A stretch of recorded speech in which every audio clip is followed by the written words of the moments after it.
Learn about the unique free services the U of A offers for students in need of legal advice.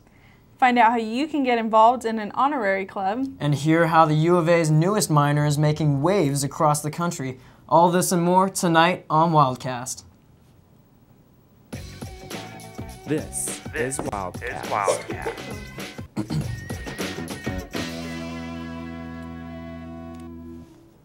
Welcome to Wildcast. I'm Max Efren. And I'm Monique Padilla. Thanks for joining us tonight. For those seeking legal advice, the University of Arizona provides free confidential legal services here on campus. Wildcast reporter Marissa Lobos gives us the details on this convenient resource. Have you ever wondered what you would do if you ran into legal problems and did not have enough money to hire an attorney? Well, you're in luck, because ASUA offers free confidential legal advice for students from an attorney. Student Legal Services provides help to students currently enrolled in at least one class here at the University of Arizona, and it's absolutely free. I sat down with Susan Farrell, our student legal advisor here at the University of Arizona. Well, we, and by that I mean me, because I'm the only person here, offer primarily legal advice to students who have pretty much any kind of legal problem. There are some other things that I sometimes do for people. I help a lot of students write letters. Sometimes I'll help them draft motions, but it's primarily advice. The legal service advisor is a real lawyer and is licensed to practice law in the state of Arizona. All information given to the attorney will be kept strictly confidential and will not be released to anyone without the consent of the client. Well, I'm a lawyer, and so when you come in here and have an appointment with me, unless it's a conflict with the university and you sign the waiver, you have formed an attorney-client relationship, which means that I have to keep everything you tell me confidential. They are located in the Student Union Memorial Building in the ASUA offices, room 325, just above the U of A bookstore. They are open Monday through Friday, 9 a.m. until 3 p.m.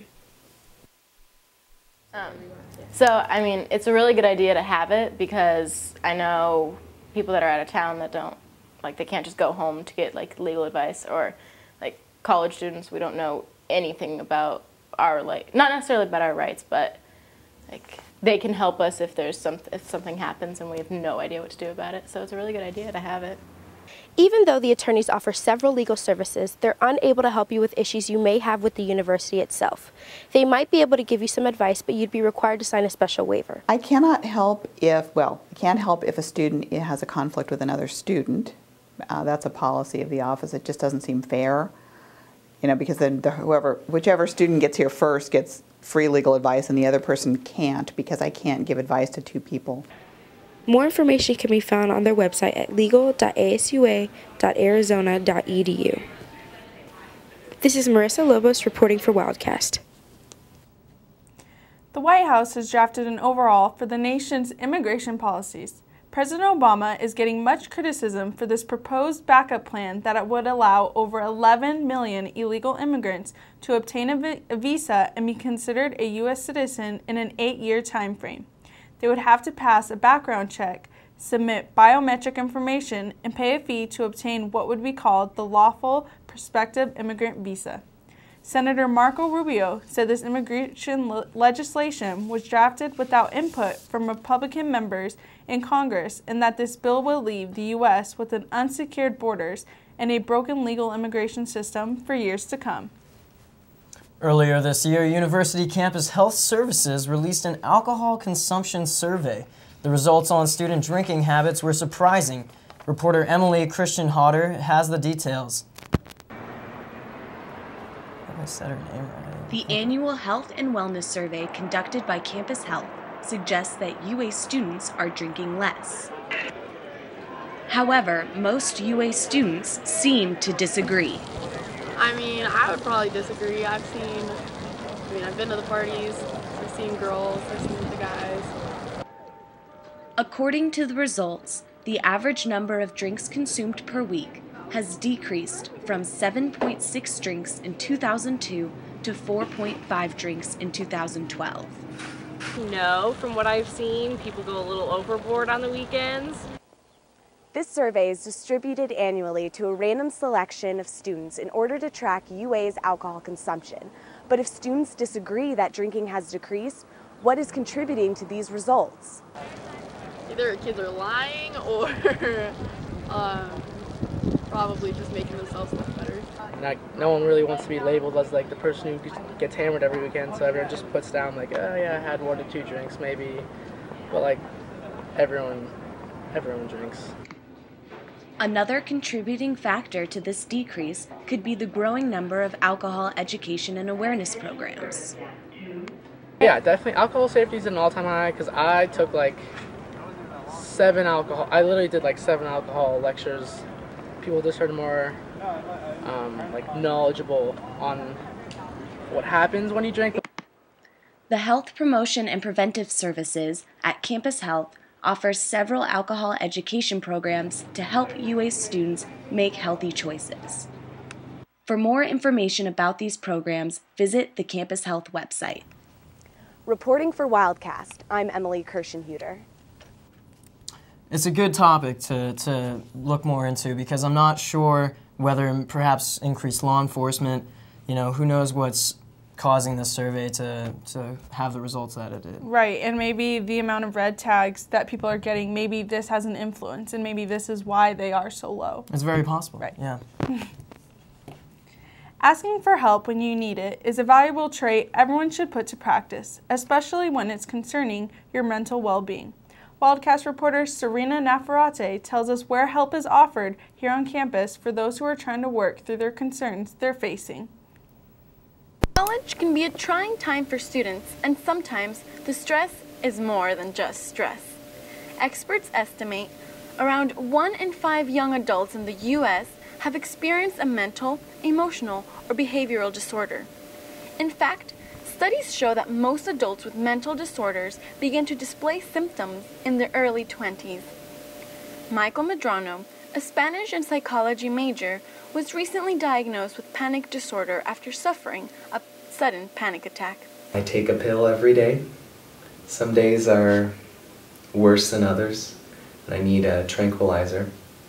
And a lot of people have described panic disorder as fear of fear, because we think about having panic attacks and we're afraid of it, because we're afraid of the consequences.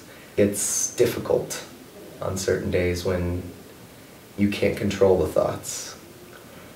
However, students don't need to face these problems on their own.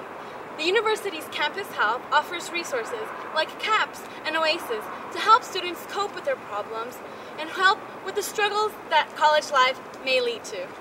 You feel like you're in a stuck place and you can't move through it, and it has to do with your feelings or yourself, and you feel like you can't get past it, then go talk to somebody, because they might be able to give you just the nudge you need to get moving forward again.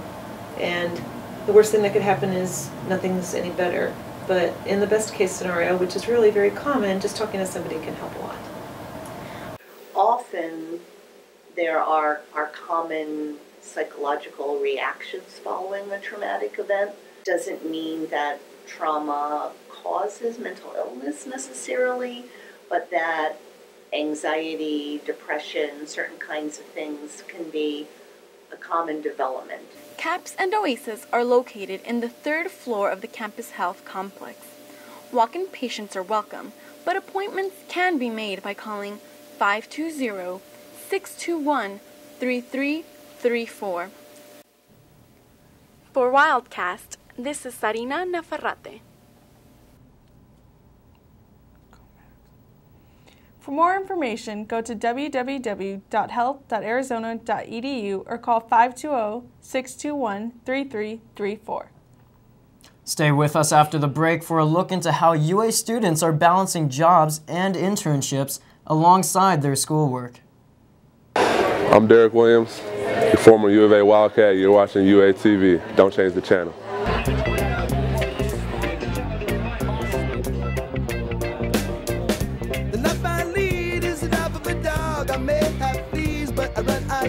I see those clones looking down on me, but unlike those clones, this dog is free. Oh Lord, it's a dog's life.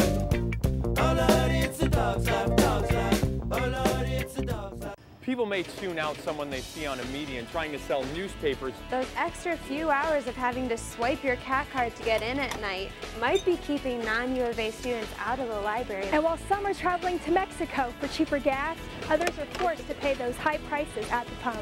Students and parents are always invited to come cheer on the Wildcats. We'll see you back here next week for another edition of Wildcast.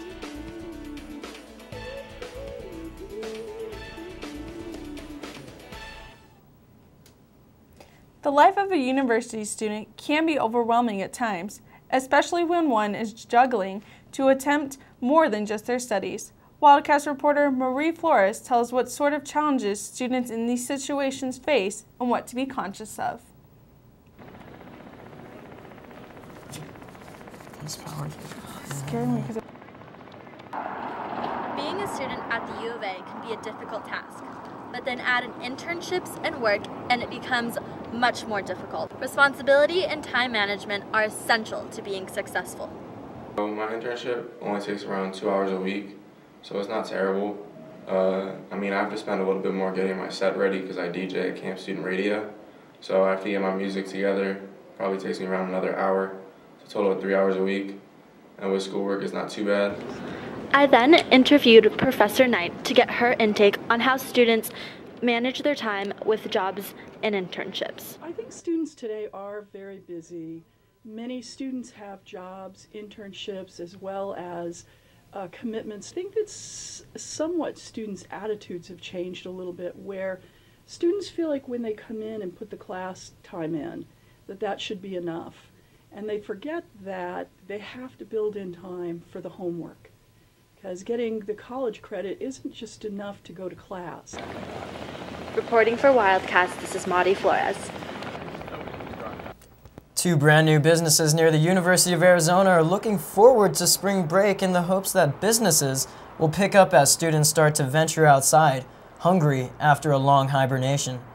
I know once we Daniel get people Ortiz, here, owner. they come back. It's getting them to know that we're over here. That makes a huge difference. The cold kills me. I need people to be walking to see my restaurant. So I need the warmer temperatures. It's mostly because we are, a smoothie supplement store, and it's right down the street from the rec. A lot of the dorms are here. It just seemed like a good location because, right after you go to the rec, we get a lot of people just kind of coming in and, grabbing smoothies. And this block hasn't been as known, which we noticed once we moved in here, but it's been good. Like, once people know about it, they come back a lot. Daniel Ortiz, owner of the Crazy Chef, believes that a lot of his customers come from Fairwheel Bikes and other businesses south of 6th Street. For those Wildcats that are sticking around for this spring break, the Crazy Chef and NRG Blends are planning to have outdoor events together in mid-March. If you're looking to get more involved on campus, honorary clubs are always looking for enthusiastic students who are striving to stand out amongst their peers. Wildcast reporter Caitlin Galante spoke with some of the members of these clubs on why you should join and how.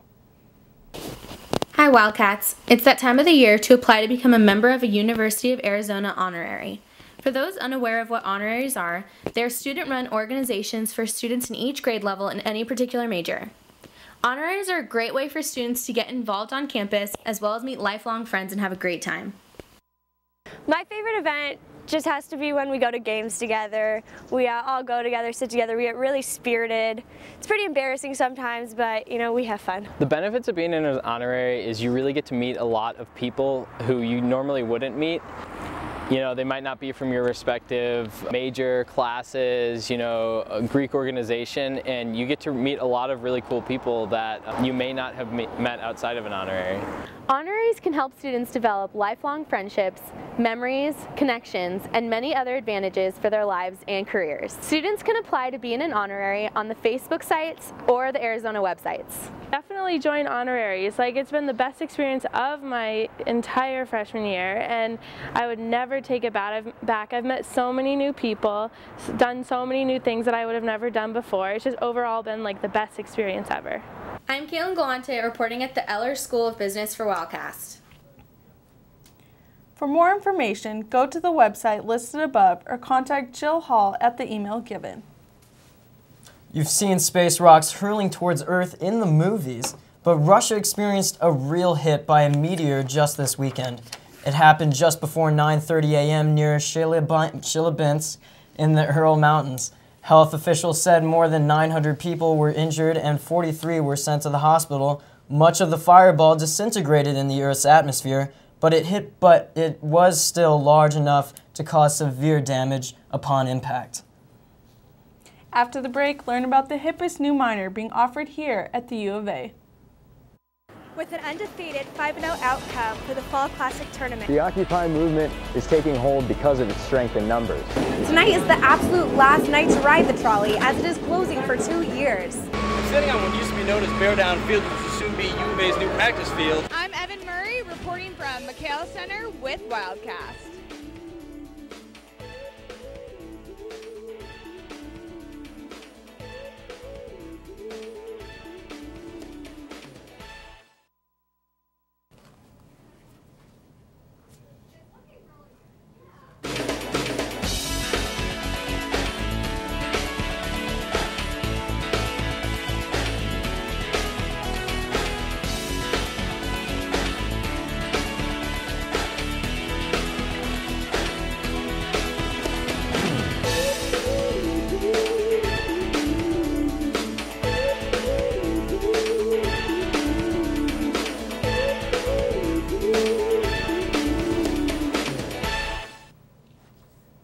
Welcome back. The UA's new hip-hop minor has been drawing a lot of attention nationwide. Wildcast reporter Devin Pate reports on what the unprecedented area of study is all about. The University of Arizona is known well for its culture, traditions, and academics. But has a minor ever been so famous? Stephen Colbert's Twitter claims that the University of Arizona is offering a minor in hip-hop, and if you go on to grad school, you can get your doctorate in Dre. Despite the hilarity of the post and the rumors of what the minor offers, I sat down with Professor Alexander Nava, who teaches rap, culture, and God, to understand what the academia really was in these courses. And if you look at how we're looking at it, it's really talking about, we're looking at Black history, we're looking at African American religion, we're looking at, again, some of the social problems of American society. Nava explains that educating yourself in this present culture will give you insight as to how the industry has boomed, and claims, A lot of my students, at least, if you can actually make a case that you can get a job in hip-hop, in something in the music industry, it'd be more helpful with hip-hop than, again, like classic sociology or something. Right. Hip-hop is a multi-billion-dollar industry. There are a lot of jobs. If you go to New York or LA. with artists like Tupac, who have changed hip-hop's past, Beyonce, who has changed hip-hop's present, and Jay-Z, who will continue to change hip-hop's future, there's no denying that these are some of the most successful people in the world. Dr. Duran, creator of the Hip Hop Minor, sat down to tell us more about how this was not just enriching us in the culture of hip hop music, but in the culture of African American studies as well. Well, now, our minor is not a minor that will teach you how to rap or how to become we are not a production minor. We are more like an area studies minor. The same way you could minor in Latin American studies, you could minor in hip-hop cultures. Dr. Duran appreciates the publicity, but would like to squash the stereotype. A lot of people, for instance, when they think about hip-hop, they think about rap music. You know, they have a tendency to kind of mix the two. For them, one is the same than the other, when in fact it's not. I mean, hip-hop, it's a culture. That's how we approach it. And inside of that culture, you do have different ways of expression. Rap music is one of them, but it's not the only one. You know, graffiti art is or art in general is another one. Dance is another one, obviously. Fashion, sports. There are all of these different categories that are touched by that what is a culture. We can see this through brands like Timberland, who have slowly changed their target audience to match hip-hop's culture. Duran encourages students to get involved, but wants them to know what they're getting themselves into. But, you know, I've had students writing on their evaluations, there was way too much reading and writing for a hip-hop class. And, or like somebody else wrote, the idea of this class was much better than the actual class. So what I would like to know is like, what was the idea of the class, right? So that's why it's important that students check it out first. Take one class which will count anyway toward your graduation, and then if you think that, yeah, you know, I like that, well then you can take some more classes, and to sign up it's very easy. We just need your student ID number and that's it. It is now safe to say that despite the minor being outside of our own comfort zone, it is nothing less than an interesting take in exploring the African American culture. And the professors teaching these enriched courses could not thank Stephen Colbert and Conan O'Brien enough for the publicity they've given their department. Reporting from the University of Arizona, I'm Devin Pate, and this is Wildcast. I feel like this minor will really draw attention to students across everywhere, especially for dance minors. Absolutely. I mean, right now it's kind of in the experimental phase, so we'll Right. see if it lives up to the hype, but I think it will do well. Right. This past week, Campus Health Services hosted its annual Sex Talk Week, stressing to students the importance of being educated about their sexual health. The event ran from February 11th to the 15th and gave students the opportunity to attend and participate in various events, including Free Condom Friday and the Sexual Resource Fair. Students gain from this week of events really knowledge about safer sex practices, risk reduction methods, whether it's using condoms, birth control, learning about STDs and HIV and where they can get tested. They can actually get tested right here at Campus Health. It's confidential testing, and the importance of getting consent from your partner. And now we turn it over to sports broadcaster Ashley Neville for a breakdown of Arizona's recent athletic highlights. Ashley? It was a wild weekend for Arizona athletics as Arizona hosted 22 home events in just 3 days this past weekend. 10th-ranked Arizona baseball brought out the brooms in a 3-game sweep of Coppin State with a 13-9 victory on Sunday. In the first inning, Arizona sent 10 batters to the plate after an explosive 5 runs on 4 hits. The Eagles started to close the gap, but Arizona's pitching locked the game down as Augie Bill went on to get 10 outs before giving up his first hit of the game. Arizona cruised to a 16-0 shutout victory in the season opener, riding the dominating right arm of Connor Wade. The defending national champions won their 12th straight game dating back to last season. Arizona will hit the road for 2 back-to-back games this week at Long Beach State.